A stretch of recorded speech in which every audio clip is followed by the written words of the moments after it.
새 시대 새 세대 말씀 시리즈 우리 9번째 이야기를 여러분들에게 나누도록 하겠습니다. 지금 이스라엘 백성들 그리고 여호수아는 이제 드디어 요단강을 건너는 그 시점에 와 있습니다.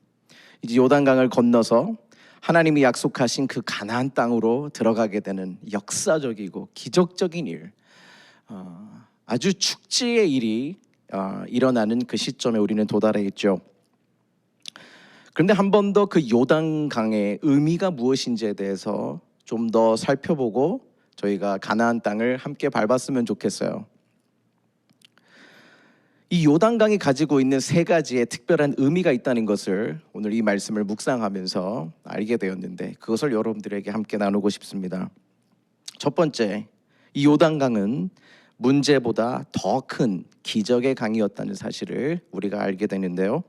우리 한번 말씀 15절을 함께 읽어봅시다.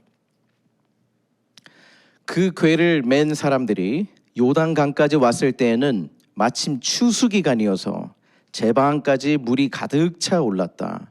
그 궤를 맨 제사장들의 발이 요단물 가에 닿았을 때에. 요단강은요, 보통 30m 정도의 넓이를 가지고 있는 강입니다. 깊이는 1m에서 3m까지 있는 강이죠.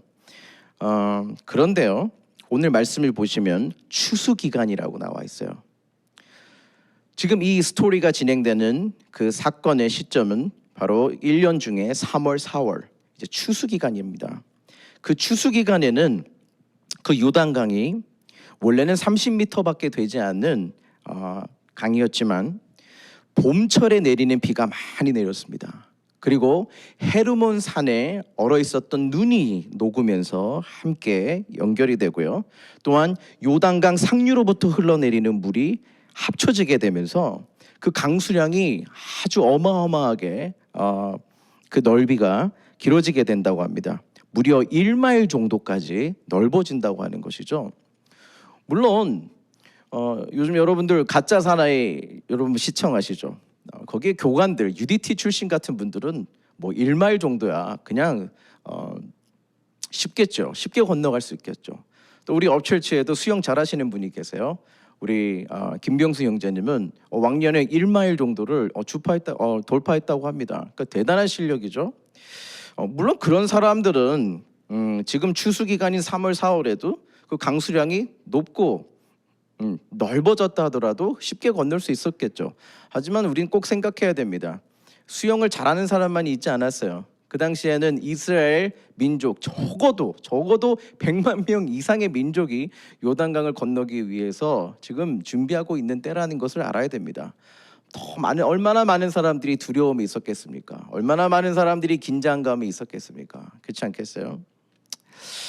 저희는 여기서 생각해 볼 수 있죠. 왜 하나님은 하필이면 상황을 더 어렵게 하실까? 추수 때가 아니라 좀 다른 때에, 그냥 완만할 때에 지나가라고 하셨으면 뭐 강수량이 1m에서 뭐 높아봤자 3m니까 함께 이렇게 어떻게 갈 수 있지 않겠어요? 지나갈 수 있지 않겠어요? 수용을 하지 않고도. 그런데 하필이면 왜 추수 때에 하나님은 이 환경적인 셋업을 주시고 그때 건너가라 하셨을까?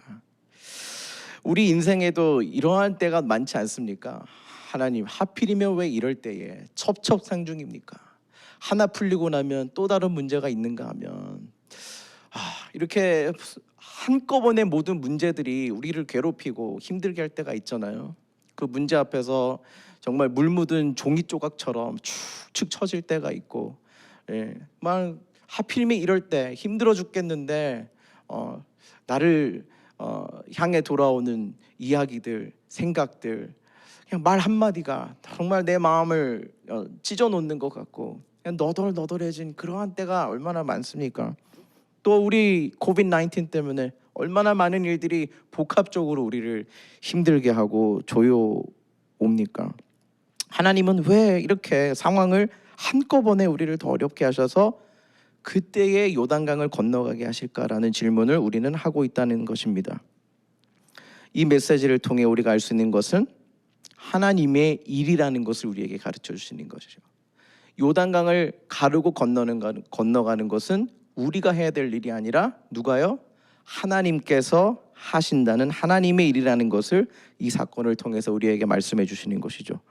구원은 오로지 하나님께만 있다는 것, 전쟁은 오로지 여호와께 속해 있다는 것을 우리에게 가르쳐 주시고자 이러한 환경 속에서, 이러한 셋업 속에서 요단강을 건너가라 하시는 것입니다. 그런데 이러한 어려운 첩첩산중 같은 상황 속에서 제사장들이 발을 담글 때 요단강이 건너졌다는 것을 우리가 이 시간 다시 한 번 더 마음에 새겨야 될 것 같아요. 우리에게도 참 자존심의 문제 때문에, 그런 어려움과 또 가시의 문제 때문에 하고 싶어도 하기 힘든 일들을 많이 만납니다. 그런데 사랑하는 여러분, 제가 여러분들에게 이미 이전에 호소한 적이 있지만 그 진리라는 것은 무거운 것입니다. 진리 자체는 참 무거운 것이에요. 우리가 하나님의 말씀을 문자로만 읽는다면 그것은 무게가 없습니다. 하지만 진리대로 하나님의 말씀대로 순종하고자 하면 무게감이 확 오는 것이죠. 그런데 그 언약궤를 맨 제사장들이 순종의 발을 뗐을 때 요단강이 건너진 것처럼 오늘도 우리에게 하나님께서 맡기신, 요구하시는 그 순종의 일들이 있습니다. 그것이 무엇일까요, 여러분? 관계 속에 문제가 있으세요?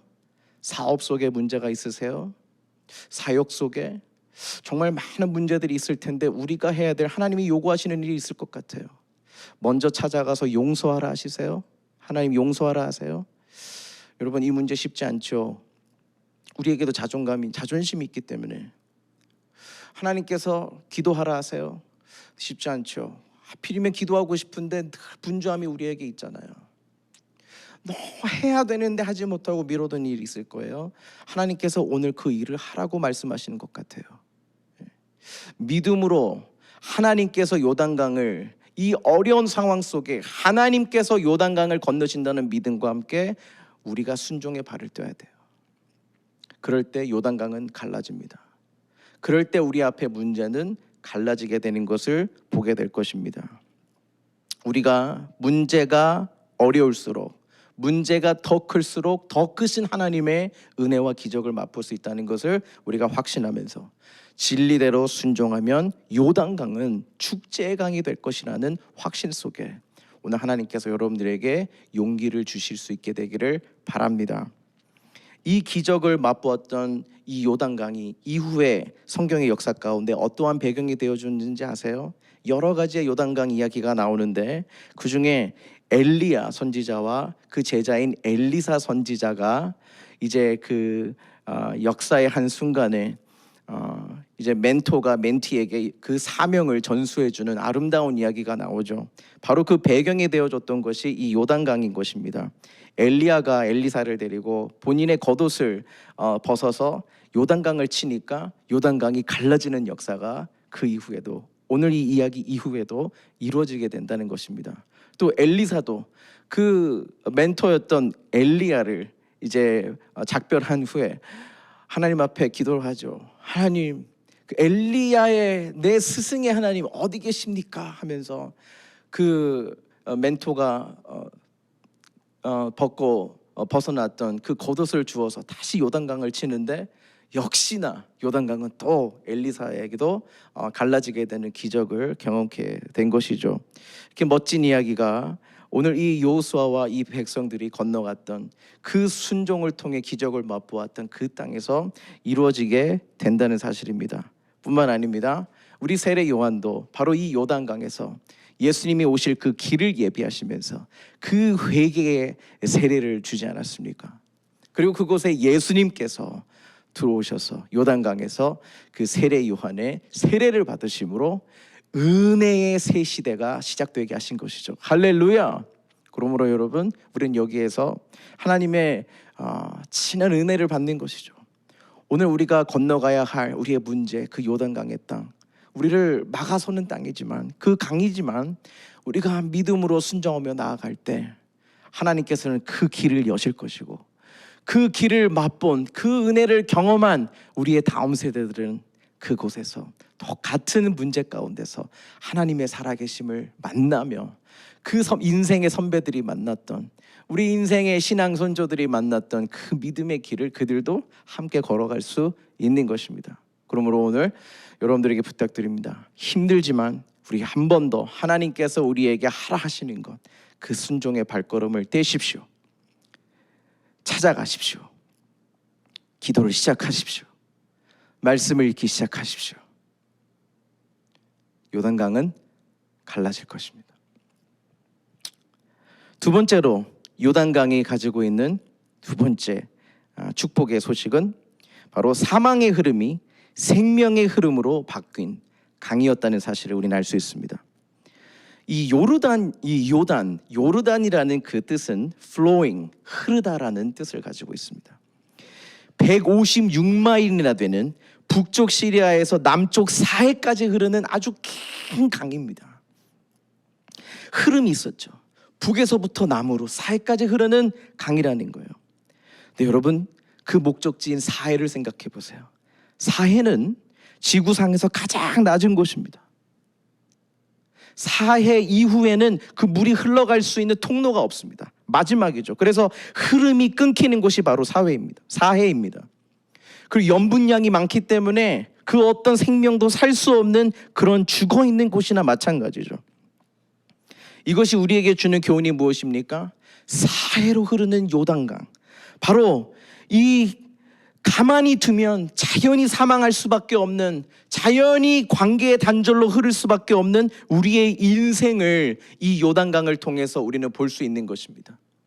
우리는 죄로 인해서 우리는 하나님과 우리의 관계가 단절되어 버렸습니다.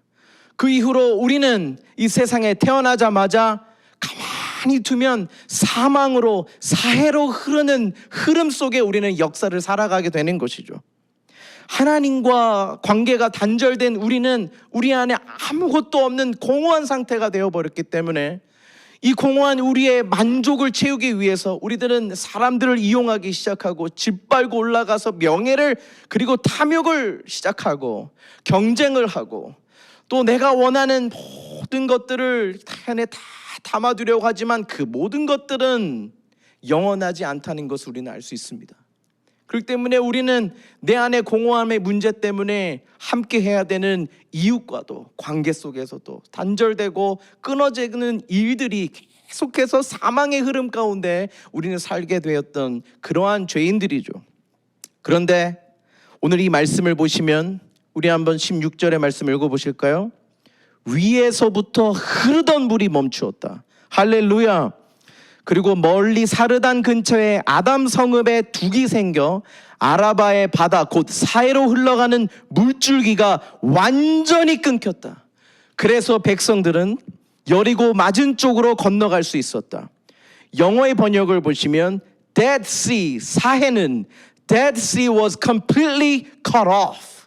완전히 끊겼다는 것입니다. 사해, 죽음의 흐름이 그 제사장들이 언약궤를 메고 발을 밟는 그 순간에 완전히 끊어져 이스라엘 민족들이 새 생명의 땅, 약속의 땅으로 건너갈 수 있었다는 사실입니다. 사랑하는 여러분, 오늘의 이 이야기가 누가복음 7장에 보시면 예수님의 이야기로 그대로 트랜스퍼가 되는 아주 감동적인 이야기가 나와요. 아마 신약 성경의 많은 이야기들 중에 가장 비참하고 가장 비련하고 정말 비통한 스토리 중에 하나가 아닐까라는 생각을 하는데요. 바로 나인성의 과부의 이야기입니다. 이름도 없는 나인성에 살고 있던 한 과부 여인. 어떻게 해서 과부가 되었을까요? 그도 그냥 소박하고 단순하고 그냥 가정 안에서 행복을 꿈꾸며 살아갔던 여인이었을 것입니다. 그런데 성경에는 그 남편이 어떻게 해서 죽었는지에 대해서 기록하지 않습니다. 이제 홀어머니로서의 삶을 살아가는데 어쩌다가 또 비극을 만납니다. 이제 의존하며 살아가야 될 것은 내 아들밖에 없는데 그 아들마저 죽게 된 것입니다. 그때 과부가 된 그 스토리 얼마나 비참합니까? 얼마나 슬프겠습니까? 이제 그 나인성에서부터 그 어머니가 울면서 그 관에 그 아들의 시체를 담고 이제 장례 행렬이 이제 성문 밖을 빠져나오려고 하는 그 시점에 저승사자와 같은 인간이, 그 사탄이 그 죽어버린 그 아들을 이 궤에 메고 이렇게 살기 등등해서 성문 밖으로 그 무덤으로 나아가려고 하는 그 순간에 그들은 예수 그리스도, 새 생명, 새 은혜, 새 기적을 가지고 오시는 그 무리들을 만나게 되는 그 사건을 이 누가복음을 통해서 우리는 알 수 있는 것이죠. 우리 한번 읽어보겠습니다. 누가복음 7장 11절 15절의 말씀. 그 뒤에 곧 예수께서 나인이라는 성읍으로 가시게 되었는데 제자들과 큰 무리가 그와 동행하였다. 예수께서 성문에 가까이 이르셨을 때에 사람들이 한 죽은 사람을 메고 나오고 있었다. 그 죽은 사람은 그의 어머니의 외아들이고 그 여자는 과부였다. 그런데 그 성에 많은 사람이 그 여자와 함께 따라오고 있었다. 주님께서 그 여자를 보시고 가엾게 여기셔서 말씀하셨다. 울지 말아라. 그리고 앞으로 나아가셔서 관에 손을 대시니 메고 가는 사람들이 멈추어 섰다. 예수께서 말씀하셨다. 젊은이야, 내가 네게 말한다. 일어나라. 그러자 죽은 사람이 일어나 앉아서 말을 하기 시작하였다. 예수께서 그를 그 어머니에게 돌려주셨다. 할렐루야. 그 사망의 흐름이 예수 그리스도가 서 있는 곳에 완전히 멈추게 되고 사망이 변하여 생명이 된 이 스토리가 바로 우리가 지금 읽고 있는 그 요단강을 건넜던 그 의미였다는 사실을 우리는 알게 되는 것입니다. 예수님은요, 그 울고 있는 과부의 그 모습을 보셨다는 것입니다. 사랑하는 여러분, 예수님은 지금 우리의 그 비통하고 울분한 마음, 애통하는 마음을, 억울한 마음을 보고 계신다는 사실에 우리는 위로를 받게 되는 것이죠. 뿐만 아니라 가엾게 여기십니다. 하나님은 마음으로, 긍휼한 마음으로, 차분한 마음으로 우리를 바라보고 계세요. 오해가 없는 그냥 우리의 슬픈 마음 그대로, 우리가 말로 설명할 수 없는 그 아픔을 바라보시면서 마음 아파하시는 그 긍휼, 그 사랑의 눈으로 우리를 지금 바라보신다는 것입니다. 그리고 말씀하시죠. 여인아, 울지 말아라. 우리는 여기에서 오해할 수 있어요. 아니, 우는 사람한테 같이 울어주고 하면 되는데 왜 울지 말아라고 야단치시는 것 같으세요? 그런데 아니죠. 이유가 있습니다. 울지 말아라 하는 이유가 있습니다. 울고만 있어야 할 사건이 아니라는 하나님의 마음이죠.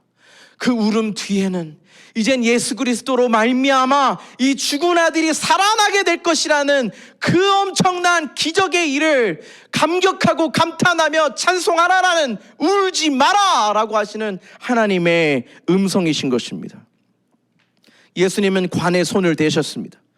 그리고 메고 가는 사람들이 멈추어 섰을 때 예수님께서 말씀하셨습니다. 젊은이야, 내가 네게 말한다. 일어나라. 할렐루야. 로마서 5장 21절의 말씀을 보시면 이는 죄가 사망 안에서 왕노릇한 것 같이 은혜도 또한 의로 말미암아 왕노릇하여 우리 주 예수 그리스도로 말미암아 영생에 이르게 하려 함이니라. 아멘. 우리는 사망의 흐름으로 가서 사망할 수밖에 없던 죄의 노예들이었습니다. 사탄은 우리를 붙잡고 우리의 인생을 흔들고 여전히 사망 가운데로 사해로 흐르게 우리를 인생을 보냅니다. 하지만 우리 예수님은 그 흐름을 멈춰 세우십니다. 우리는 예수님을 만난 자들이며 또 여러분들은 예수님을 만나야 할 자들입니다. 그 예수님이 오늘 이 시간에 여러분 앞에 서 계십니다. 사망으로 흘렀던 그 흐름을 예수님은 생명이 흐르는 강으로 우리에게 선물해 주실 것입니다. 그 생명의 은혜의 강에서 우리는 뛰놀며 살아계신 하나님을 예배하게 되는 예배자들이 되게 하실 줄 믿습니다.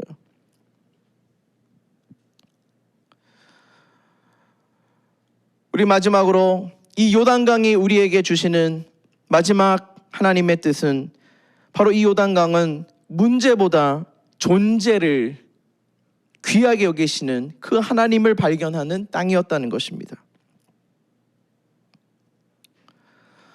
오늘 말씀해 보시면 언약궤를 맨 제사장들은 그 요단강의 한 가운데 서 있었습니다. 지난번에도 설명을 드렸지만 언약궤 안에는 금항아리, 만나를 든 금항아리, 그리고 아론의 쌍난 지팡이, 그리고 십계명의 그 두 돌판을 들여다 놓았습니다. 그것이 의미하는 것은 바로 이스라엘 민족들의 불순종이었죠. 근데 그것을 덮고 있는 그 하나님의 은혜, mercy seat, 시은자, 여러분 기억하시죠? 그 하나님의 은혜가 우리가 진노받아 죽을 수밖에 없는 그 불순종의 그 일들을, 저주를 덮고 있기 때문에 그 하나님의 은혜는 오늘도 우리와 함께 하시고, 우리의 부족함과 연약함 가운데서도 우리는 오늘 하나님을 예배할 수 있는 존재가 되었다는 사실을 믿으시기를 바랍니다. 그것을 의미하는 언약궤를 맨 제사장들이 바로 그 요단강의 한 중심에 서 있었을 때, 요단강은 갈라지고 이스라엘 민족들은 그 요단강을 건너갔다는 사실입니다. 저는 이 말씀을 묵상하면서 그 예수님의 그 모습이 생각이 났어요. 마태복음 8장 17절의 말씀을 읽어보시면 예수님께서는 수많은 사람들의 그 병과 연약함을 고쳐주셨는데요, 이렇게 선포합니다. 이리하여 예언자 이사야를 시켜서 하신 말씀이 이루어졌다. 그는 몸소 우리의 병약함을 떠맡으시고 우리의 질병을 짊어지셨다. 저는 이 말씀을 볼 때 이 장면이 생각나는 거예요. He himself took our sickness and carried away. carry 하면 뭐가 생각나세요? 바로 그 요단강에 들고 어깨에 메고 있었던 언약궤가 생각나지 않으세요? He himself took our sickness. 우리의 아픔을, 우리의 연약함을 뺏어 가셨다는 거예요. 저는 이 말씀이 너무나 감사해요. 우리 모두에게는 문제가 있어요. 우리 모두에게는 연약함과 과시와 트라우마가 있습니다. 그런데 예수님은 그 문제, 그 어려움을 뺏어 가셨대요. took away. 가져가셨다는 거예요. 왜요? 그 문제가 우리의 존재가 아니라는 것이죠. 그 연약함과 가시, 우리를 누르고 있는 그 문제가 여러분이 아니라는 것입니다. 예수님은 그 문제로 우리를 바라보시는 것이 아니라 문제를 뺏어 가시고 남아있는 그 존재, 하나님의 형상대로 지음받아 특별하고 유일한 하나님의 영광을 위해서 보냄받은 여러분의 모습, 그 존재의 가치를 바라보신다는 것입니다. 그 예수님은 그리고 그 문제들을 carry, 그것을 메시고 십자가에서 우리를 위해 대속하셨습니다. 바로 그것이 십자가의 은혜인 것이죠. 그러므로 오늘 우리가 해야 될 것은 히브리서 12장 2절의 말씀처럼 믿음의 주요 또 온전케 하시는 그리스도 예수를 바라보자. 할렐루야. 우리는 그 예수님을 바라보면서 우리의 모든 문제와 죄를 껴안고 십자가에서 은혜의 강물을 흘러내시는 그 예수님을 바라보면서 건너갈 수 있는 자인 것을 믿으시기를 바랍니다. 우리를 힘들게 하는 모든 문제들은 더 이상 우리의 것이 아니라 예수님이 십자가에서 해결하신 그 일이라는 것을 믿고, 오늘 예수님은 우리를 그 이전의 모습으로 바라보지 않으세요. 나를 여전히 바라보고 있는 내 눈으로, 세상 사람들의 기준의 눈으로 우리를 바라보는 것이 아니라, 오늘 예수님은 그 나인성의 과부의 아들을 바라본 것처럼 더 이상 울지 말아라. 이 아들은 살아날 것이기 때문에, 이 아들은 부활을 체험하고 살게 된, 그것을 경험한 새로운 아들로 그 과부에게 안겨준 것처럼 우린 더 이상 울 필요가 없습니다. 건강 문제 때문에, 더 이상 관계 문제 때문에, 더 이상 사업의 경제 문제 때문에, 없음 때문에 우리는 더 이상 울 필요가 없습니다. 우리는 오늘 이 순간에 요단강을 건너게 될 것이고, 살아계신 하나님의 은혜를, 문제보다 더 큰 하나님의 기적과 은혜를 경험하게 되는 일이 일어날 줄 믿습니다. 그러므로 여러분, 오늘 여러분들과 함께 좀 결단의 시간을 가졌으면 좋겠습니다. 우리 함께 눈을 한번 감아 봅시다. 그리고 마음에, 우리의 심장 위에 손을 한번 대봅시다. 그리고 십자가 앞에서 우리의 모든 문제와 우리의 죄와 연약함의 문제를 껴안으시고 십자가에서 우리를 바라보신 그 예수님을 묵상하면서 우리 하나님 앞에 서렌더를 합시다.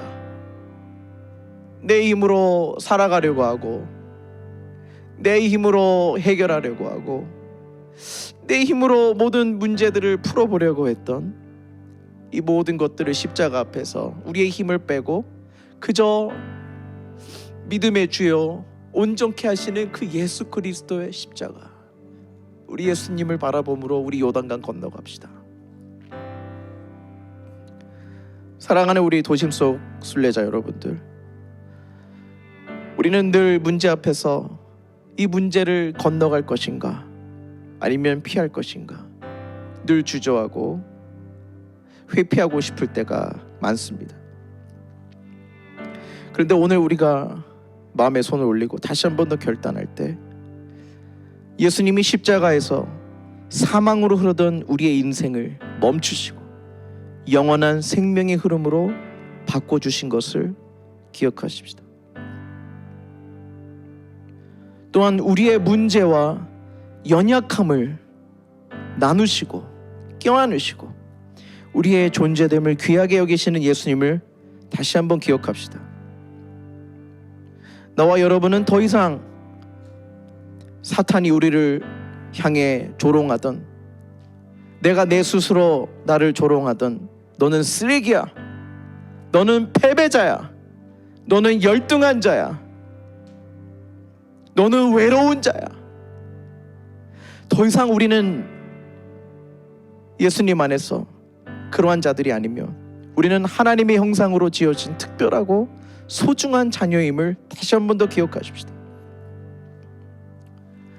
또한 현재 나를 두렵게 하는 일들은 나를 침묵케 할 것이 아니며 내가 해결할 수 없음을 인정하며 우리가 해야 할 순종의 발걸음을 내디딜 때 하나님의 기적과 하나님의 회복은 우리의 인생 가운데 일어날 것을 함께 믿고 나아갑시다.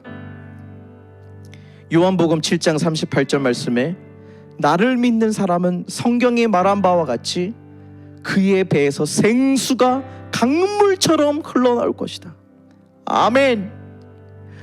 우리 앞을 막고 있는 두려운 그 요단강은 갈라질 것이며 그 사망의 흐름으로 흘렀던 요단강은 멈추고 새로운 은혜의 생수의 강이 우리 인생을 가득 채우게 될 것입니다. 이사야서 43장 1절에서 2절까지의 말씀을 읽고 우리 함께 찬양하십시다. 그러나 이제 야곱아, 너를 창조하신 주님께서 말씀하신다. 이스라엘아, 너를 지으신 주님께서 말씀하신다. 내가 너를 속량하였으니 두려워하지 말아라. 내가 너를 지명하여 불렀으니 너는 나의 것이다. 네가 물 가운데로 건너갈 때에 내가 너와 함께하고 네가 강을 건널 때에도 물이 너를 침몰하지 못할 것이다. 네가 불 속을 걸어가도 그을리지 않을 것이며 불꽃이 너를 태우지 못할 것이다. 아멘. 기도하겠습니다.